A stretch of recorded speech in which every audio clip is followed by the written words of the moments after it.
اور امانت دار بنے، امانت دار بنے۔ امانت داری صرف یہ نہیں آپ کے پاس کسی نے پیسے رکھے آپ نے پورے دے دیے، یہ بھی ہیں، لیکن یہ ایک جز ہے۔ امانت داری کیا ہے؟ آپ کے ذمہ جو کچھ سونپا گیا ہے اس کو 100% پورا کرنا۔ آپ پر جو ذمہ داری رکھی گئی ہے اس ذمہ داری کو پورا کرنا، یہ ہے امانت داری۔ آپ کی جو ذمہ داری ہے، گھر میں آپ کی ذمہ داری ہے، فیکٹری میں ہیں، مل میں ہیں، کارخانے میں ہیں، آفس میں ہیں، آپ اپنے ڈیوٹی کو ادا کرنے میں 100% کامل رہیں، 100% کامل رہیں۔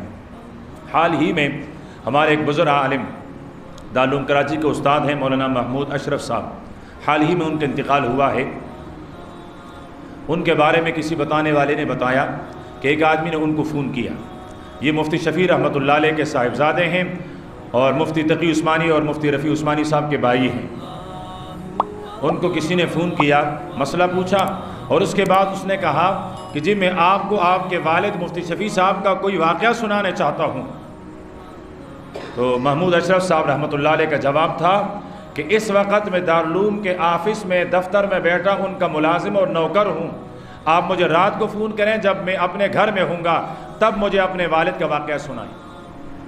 اس وقت یہ وقت ان کا ہے، کہانیاں سننے کا نہیں ہے، واقعات سننے کا نہیں ہے۔ لوگ ویسے بڑے نہیں بنتے ہیں، فکریں بلند ہوتی ہیں تو لوگ بڑے بن جاتے ہیں۔ آپ کی جو ذمہ داری ہے پورا کر لیا کریں۔